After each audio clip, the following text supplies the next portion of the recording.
I am paying 310 including everything. Grocery 100 तक जाता है. इंश्योरेंस 120 तक जाता है. How can one enhance their profile? एक इंटर्नशिप होनी चाहिए 6 मंथ्स की. सो इससे आपका प्रोफाइल इंप्रूव हो सकता है. तब खर्चा जितना था अब अरे तेरे big topic.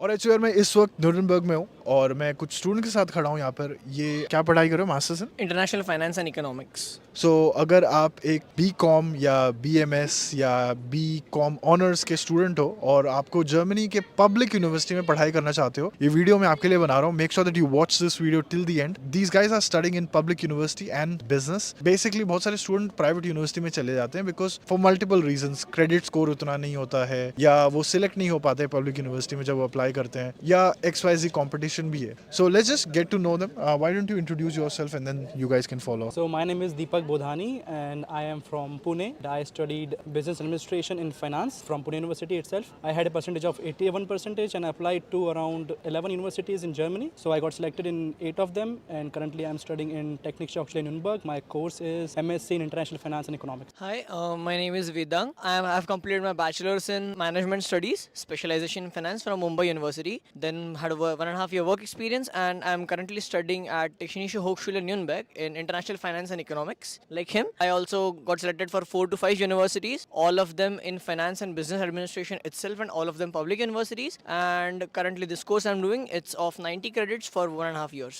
My bachelor's course was 9.7 CGPA. Hello, my name is Bhumika and I did my bachelor's in management studies with specialization in finance, same like him. And I got a CGPA of 9.5. Currently I'm studying masters in international finance and economics. But surprisingly, I was also applying to private universities. So I was just trying to keep my option open, but here I got a admission in public. So yeah.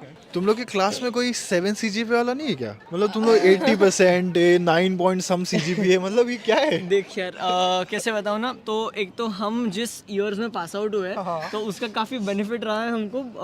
Covid की वजह से सबके grades काफ़ी boost हो गए to be honest. सो जो लोग generally around 9.1 9.2 होते थे वो सीधा 9.7 9.8 पे चले गए. उसका काफ़ी फ़ायदा हुआ. एंड देखा जाए तो नहीं, ओवरऑल सारे 80% 85% के आसपास के ही लोग हैं. तो अगर किसी को 70% आया है, 60s में आया तो नहीं आ सकता क्या? नहीं, ऐसा कुछ नहीं है. बिकॉज यहाँ पे जो रिक्वायरमेंट्स है most of the public universities में वो ऐसी है कि तुम्हारे क्रेडिट्स मैच होने चाहिए. तुम्हारा स्कोर इफ़ जर्मन ग्रेड के हिसाब से अबव 3 भी है फिर भी they accept you. Okay, do you want to say add anything? हाँ, बिकॉज जैसे उसने बोला कि कोविड की वजह से बूस्ट हुआ था, वो सब यूनिवर्सिटीज़ में नहीं हुआ था. Like I am from Pune university.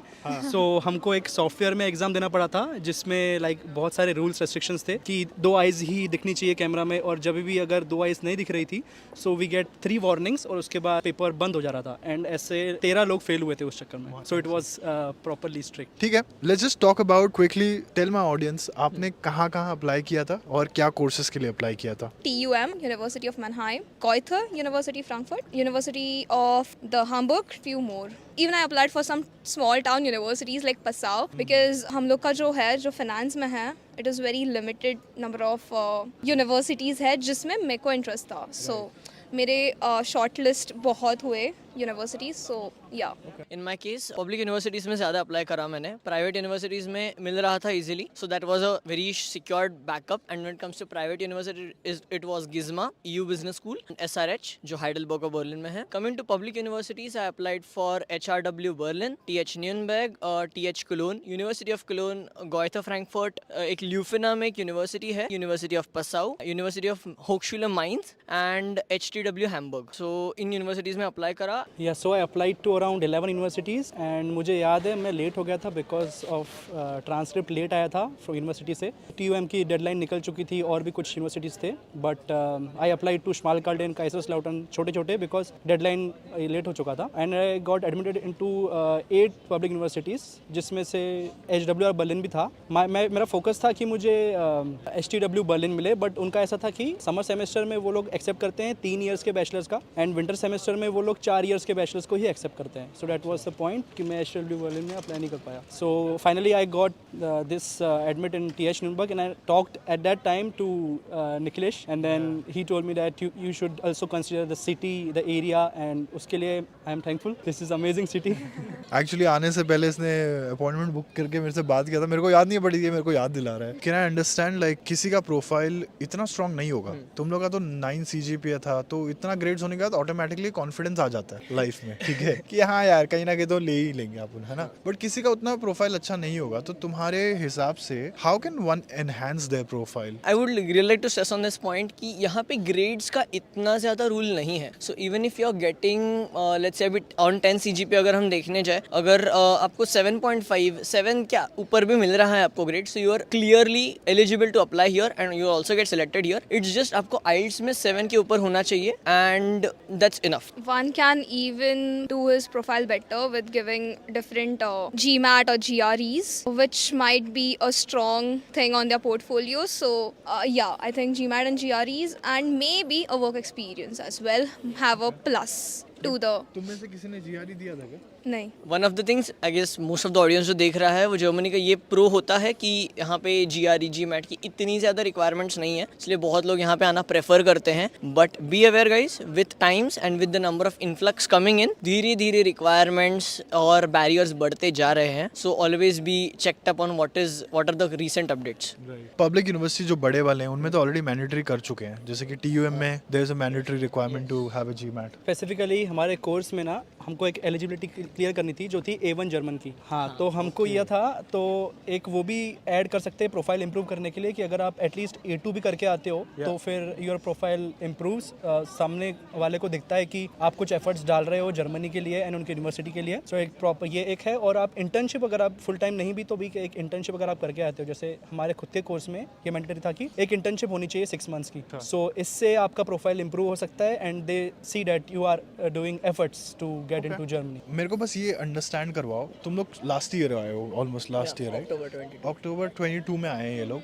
ठीक है, तब के टाइम में और अब के टाइम में कॉस्ट ऑफ लिविंग बदला है? तब खर्चा जितना था अब अरे अरे तेरे मुंह से ऐसा खिलखिलाहट बाहर आई कि मेरे को दो बात करने में. खर्चा बताओ बिकॉज ये बहुत मैटर करता है लोगों के लिए. ओके सो खर्चा एक काफ़ी सब्जेक्टिव मैटर है बिकॉज यहाँ पे एवरी सिटी टू सिटी काफ़ी ड्रास्टिक डिफरेंसेस देखने मिलते हैं. When you go to cities like Hamburg, Berlin, housing crisis are crazy and मतलब आप 18 महीने के वेटिंग लिस्ट पर रहोगे यहाँ पे यूनिवर्सिटी डॉर्म्स में और फिर भी नहीं मिलेगा. So housing is a bigger issue. But when it comes to cost of living, आपके ब्लॉक अकाउंट के थ्रू आपको मंथली 934 यूरोज मिलते हैं and you can expect a rent of up to 550 euros in bigger cities. Even it goes to 600 euros sometimes अगर आपका requirement of accommodation is a bit more specific and bit more spacious. But in small cities और in case of Nuremberg you can see कि यहाँ पे accommodation जाता है up to 450 euros और 475 euros and that accommodation is most of the time inclusive of your Nebenkosten as well and your basic cost and it also includes internet in most of our cases. Back जब हम आए थे तभी war का थोड़ा hype था, right? या तभी वो हाइप था तो oil and electricity was very costly. So I think वो नेबन कॉस्ट जो अदर कॉस्ट थे वो बहुत ज़्यादा थे and even my rent was 100 euros more than what I am paying right now. Rent पे भी वो इंडायरेक्ट इफेक्ट हो रहा था और आई थिंक या expenses were very high back 1 year. अभी I am paying rent, I am paying 310 including everything, electricity, radio tax, everything. Grocery 100 तक जाता है प्लस माइनस. इंश्योरेंस 120 तक जाता है. मेरा भी सेम डॉम का जो है स्टूडेंट डॉम का यहाँ पे 310 जाता है. बाकी आप अगर प्राइवेट लेने जाओ तो फिर 450 500. मेरे फ्रेंड 700 भी पे कर रहे हैं. मैं 1 रूम अपार्टमेंट में रहता हूँ, like student studio apartment and 310 including everything. अच्छा. और मैं नॉन वेजिटेरियन हूँ तो मुझे थोड़ा ज़्यादा लगता है. तो मेरा खर्चा 150 160 70 तक जाता है, चल जाता है उतना. और ऐसे सारी कंपनीज नहीं है बट कुछ कंपनीज है जो आपका इंश्योरेंस पे करती है. सो ये एक ध्यान में रखिए. जैसे मैं पहले और जॉब करता था एक जो गेतिरा नाम की कंपनी थी तो वो इंश्योरेंस खुद पे करते थे. फिर अभी मैं ऑटो स्कॉट में वर्किंग स्टूडेंट किया तो वो लोग नहीं पे करते थे, मुझे खुद से पे करना पड़ता. Yes of course. And depend भी करता है. अगर आप सिर्फ स्टूडेंट हो तो आपको कभी कभी 120 लगता है but sometimes you are working. जैसे मैं गेतिर में वर्क करता था तो वो शायद 180 के आसपास डिडक्ट करते थे insurance. So it depends on your work as well और आपके इनकम के ऊपर.